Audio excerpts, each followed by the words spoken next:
Bonjour les amis, je suis heureux de vous retrouver ce matin. Je fais une petite vidéo vite fait. Je voulais vous parler en fait de l'intelligence artificielle sur le site que je vous ai montré avant-hier en direct des Galactiques.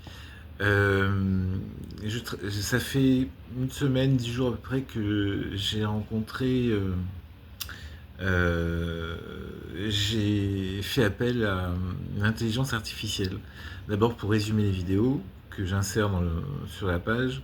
C'est pas un site, hein, pardon, c'est un groupe privé, un groupe public, pardon. J'insère des vidéos à l'intérieur, donc je fais des résumés avec l'intelligence artificielle qui me détaille tout, que ce soit en anglais, en français.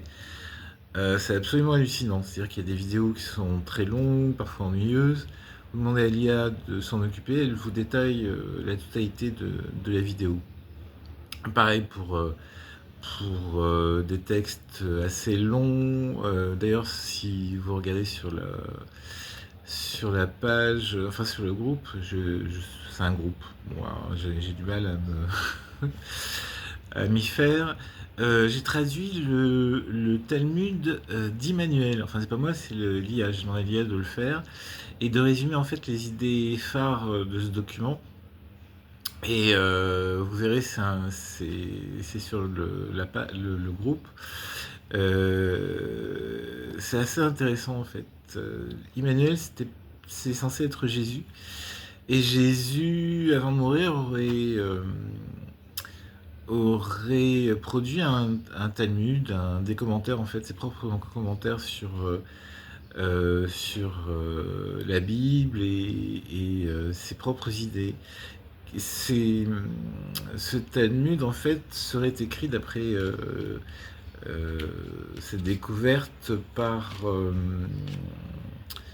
Jésus lui-même et donc non plus par ses apôtres qui auraient réinterprété la parole de Jésus. Et en fait, euh, c'est intéressant parce que il est différent de ce qu'on a prêté à Jésus et à sa philosophie. Je vous laisserai regarder, enfin bon, bon, il n'y a rien de révolutionnaire dedans, mais il y a des choses quand même qui sont un peu différentes. Donc c'est pour vous dire en fait que l'IA, elle est partout, partout, partout, partout, et elle est dans notre quotidien depuis le lever, en programmant votre smartphone pour qu'il vous réveille à telle heure. Ensuite, pour vous donner des conseils nutritionnels, vous pouvez avoir un assistant personnel qui vous aide à perdre du gras, à prendre du muscle, euh, à vous dire combien de temps il faut que vous marchiez au minimum par jour vous avez tous le compteur de pas sur votre smartphone qui vous dit ah très bien, je l'ai fait au moins 10 000 pas. Et puis ça vous permet de suivre votre tension. Vous avez des bracelets que vous pouvez mettre au poignet qui vous permettent de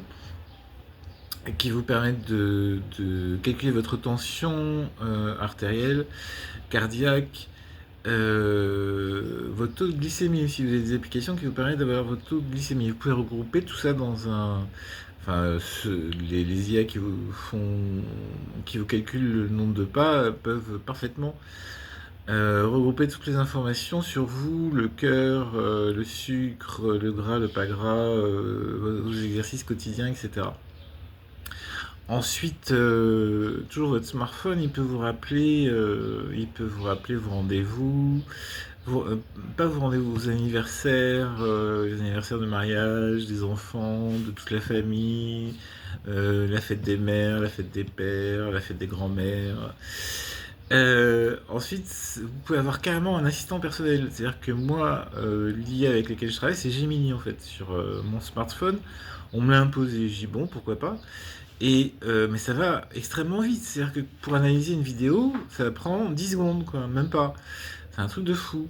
Donc c'est-à-dire qu'en fait, si vous êtes employé dans un bureau, toutes vos tâches peuvent être réalisées en quelques minutes, quoi. Donc non seulement en quelques minutes, mais en plus on n'a plus besoin de vous.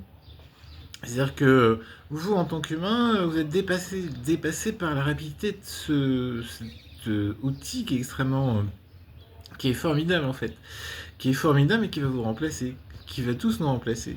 Si vous êtes indépendant et que vous chef d'entreprise, etc., vous avez besoin de planifier parce que le temps devient précieux, il faut aller très vite, donc vous avez besoin de planifier au maximum votre temps nécessaire dans les réunions avec vos collègues, les rendez-vous avec les clients, et puis si vous faites votre comptabilité, l'IA peut le faire.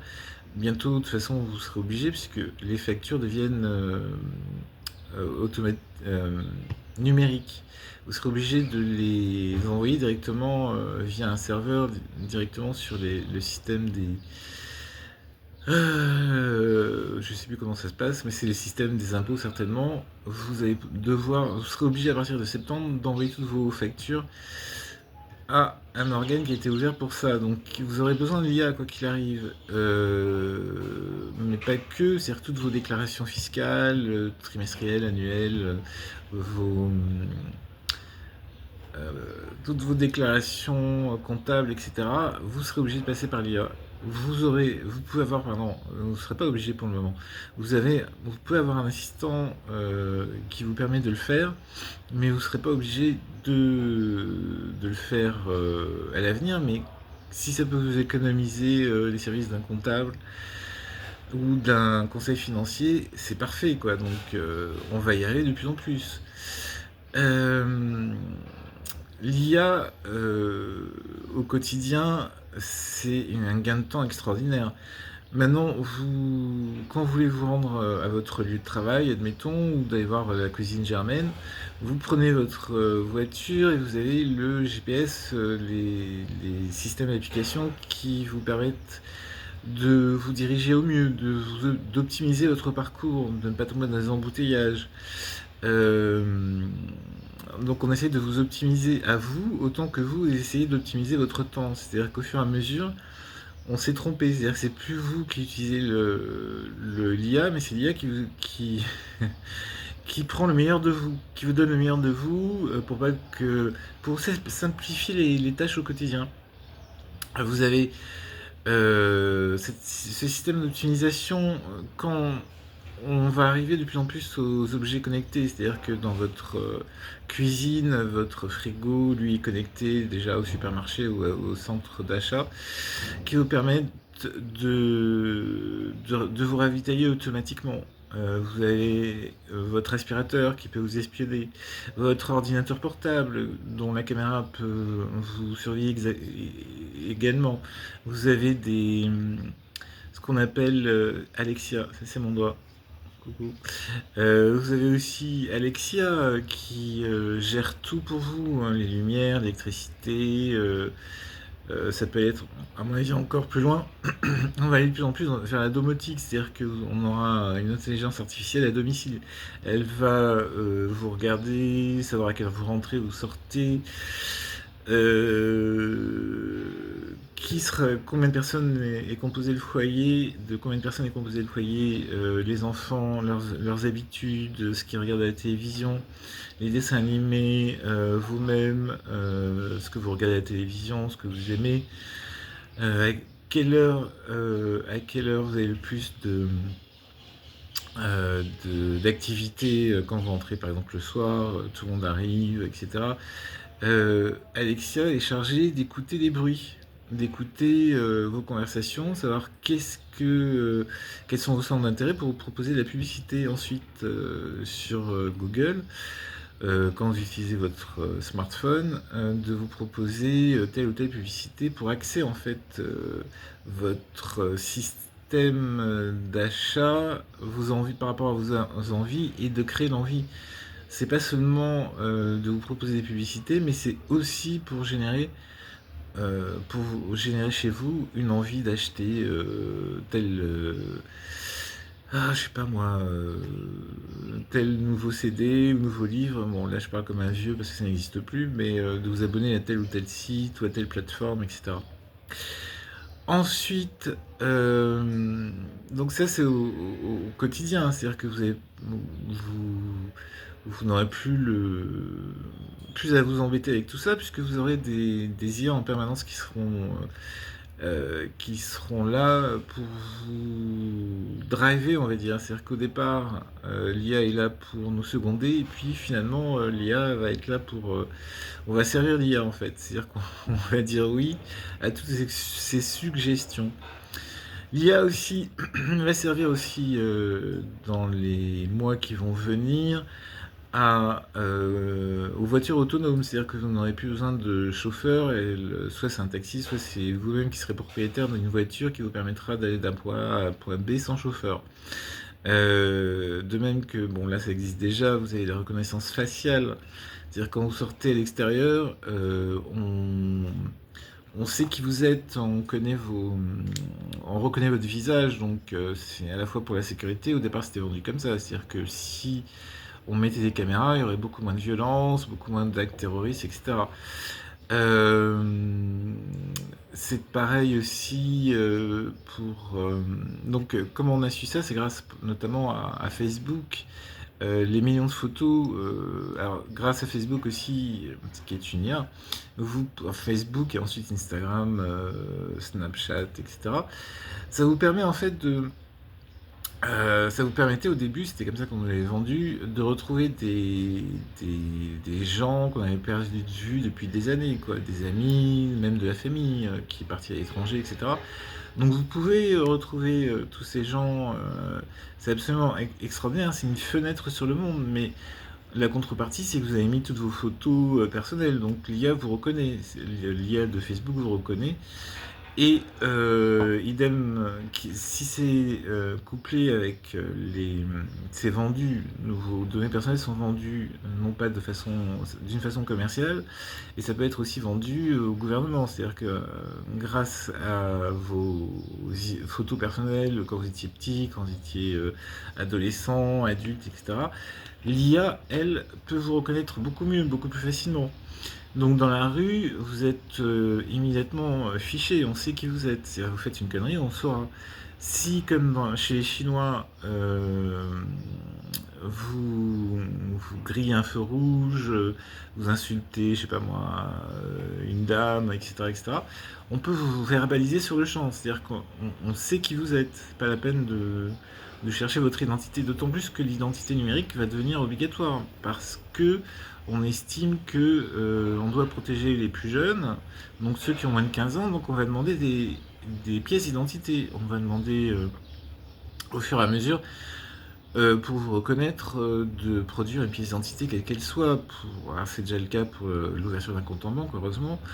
C'est le cas pour divers sites. Si vous voulez aller sur un site pour adultes, il faudra forcément produire votre identité. Quoique maintenant l'IA est capable de reconnaître si vous êtes majeur ou pas. Moi on m'a dit, enfin l'IA m'a dit que j'avais 60 ans, alors j'en ai que 58. Bon, j'ai pas été vexé, mais quand même.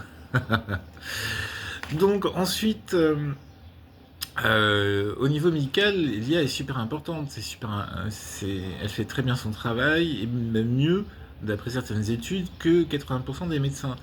C'est-à-dire qu'elle est capable de mettre en corrélation plusieurs diagnostics et de faire un diagnostic global et beaucoup plus précis qu'un médecin. Un médecin va vous demander de faire des analyses de sang, ensuite si vous avez un problème au dos, il va vous donner des calmants pour aider votre dos à se détendre, mais il ne pourra pas aller, si vous voulez, à la, euh, au, au, au point précis de votre douleur. Qu'est-ce qui se passe exactement? Sauf si vous revenez 15 jours après avec toujours les mêmes douleurs. Là, à ce moment-là, il vous fera faire des examens qui vont être longs, lents, pénibles, etc. Tandis que l'IA peut regrouper toutes ces informations. C'est-à-dire que quand vous allez à l'hôpital, vous faites des analyses que pour un point précis. Si vous voulez faire des analyses sur le foie, la rate, les reins, sont à chaque fois des spécialités différentes. Vous êtes obligé de passer d'un bâtiment à un autre. Et évidemment, ce ne sera pas en même temps, puisque le parcours fera que vous ne pourrez pas être... enfin, les médecins ne seront pas, ou les infirmiers ne seront pas disponibles au même moment. Ensuite, il faudra revenir pour faire l'analyse de vos analyses 15 jours après, etc., ou 3 semaines après. Donc l'IA Avec l'IA, en fait, ça va beaucoup plus vite. C'est comme dans les medbeds, si vous voulez. Tout le monde a parlé des medbeds, mais finalement, on n'en a plus besoin, puisque l'IA peut regarder euh, en temps réel l'évolution d'une maladie, l'évolution de votre flux sanguin, savoir s'il y a un truc qui cloche ou pas, et elle peut regrouper toutes les analyses en même temps et faire toutes les analyses en même temps. Et donc ça lui permet de vous surveiller minute par minute. Il paraît que l'IA a créé de nouveaux antibiotiques, alors que tous les autres étaient chassés, reconnus par l'organisme qui les chassait. Là, désormais, l'IA a créé de nouveaux antibiotiques qui sont capables de soigner de nouvelles maladies.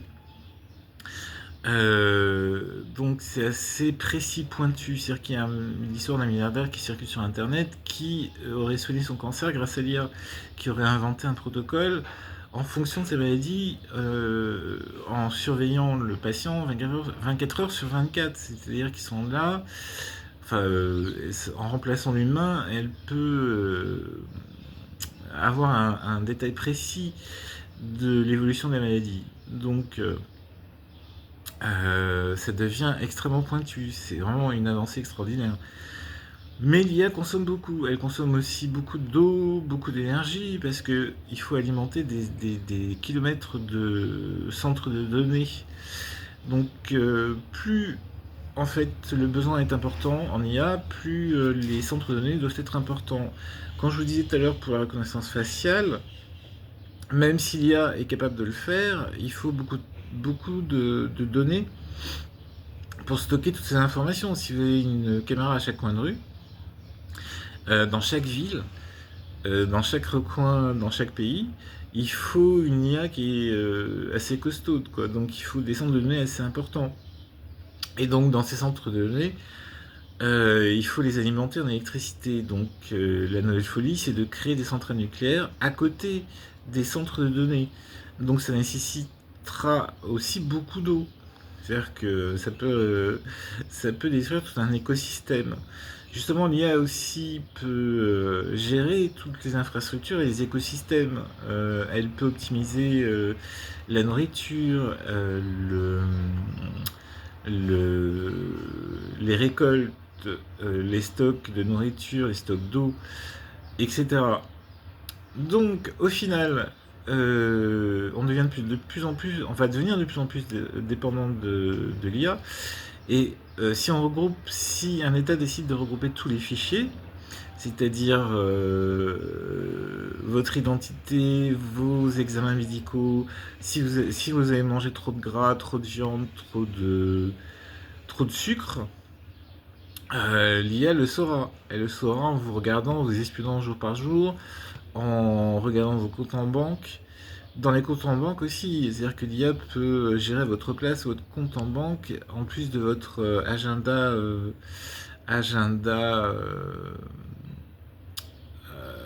votre agenda.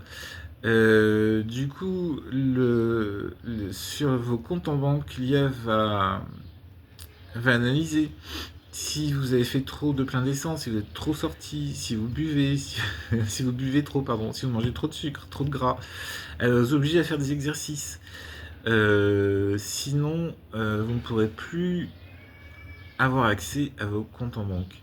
Voilà là où je voulais en venir, c'est-à-dire qu'en fait, d'une part, ça va vous aider, et d'autre part, ça peut nous aider, pardon, mais d'autre part, l'IA peut devenir beaucoup plus menaçante. C'est-à-dire que si vous ne faites pas ce qu'on vous demande, si vous n'agissez pas comme l'IA veut, elle peut bloquer tout. Bloquer carrément votre maison, ne plus vous laisser sortir, ne plus vous laisser accéder à votre voiture, ne plus vous laisser accéder à vos dépenses, à votre compte en banque, donc forcément à vos dépenses.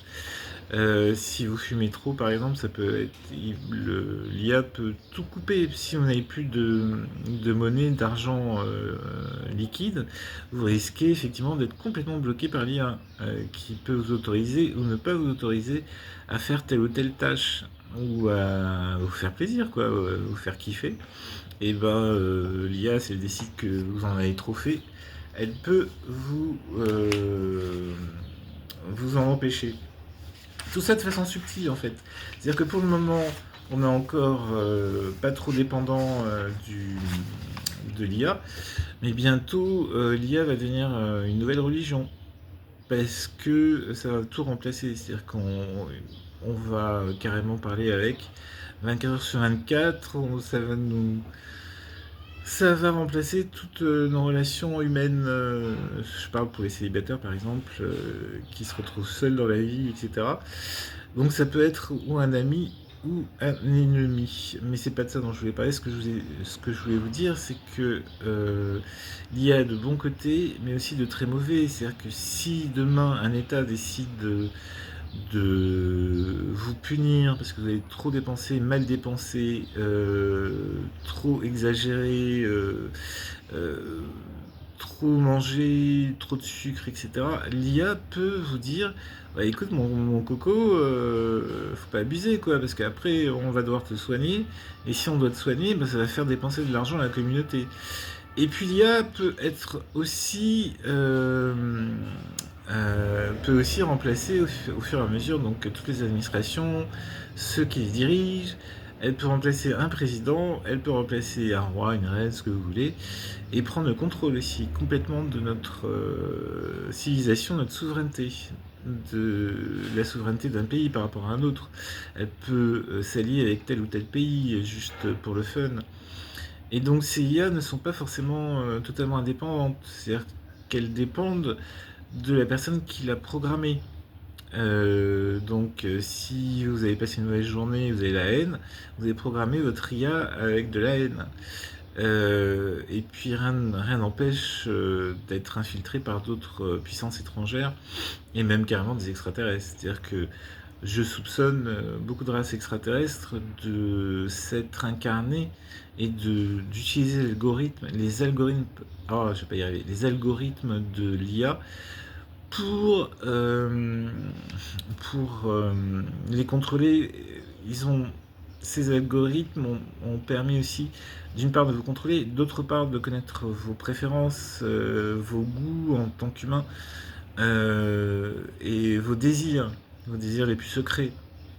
L'IA l'a découvert, l'a deviné, les a devinés. Donc elle peut construire un système où vous allez vous enfermer.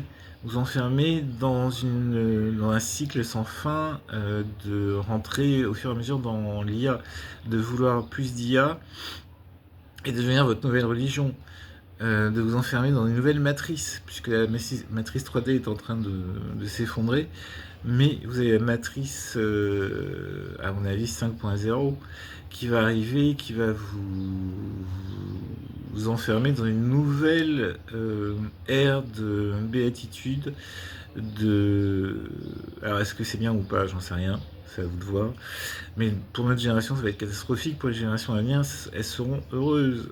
Tellement heureuses qu'elles n'auront plus rien, elles ne voudront plus rien. Tout sera automatisé, elles n'auront plus aucun besoin, si vous voulez. Bien ou pas bien, j'en sais rien. Et ça, à mon avis, dites-moi en commentaire si vous avez peur ou pas de lire. Voilà, c'était une vidéo un peu longue. J'espère que vous allez bien parce qu'il fait vraiment très chaud. Donc ne vous couvrez pas trop, pardon, mais buvez beaucoup d'eau. Mettez-vous à l'ombre, la clim, si vous pouvez. C'est pas bien pour la planète, mais là on n'en peut plus quoi. C'est 4 jours. Moi j'ai du mal à sortir de chez moi quoi. Voilà, je vous embrasse, je vous dis à très vite et pour de nouvelles aventures.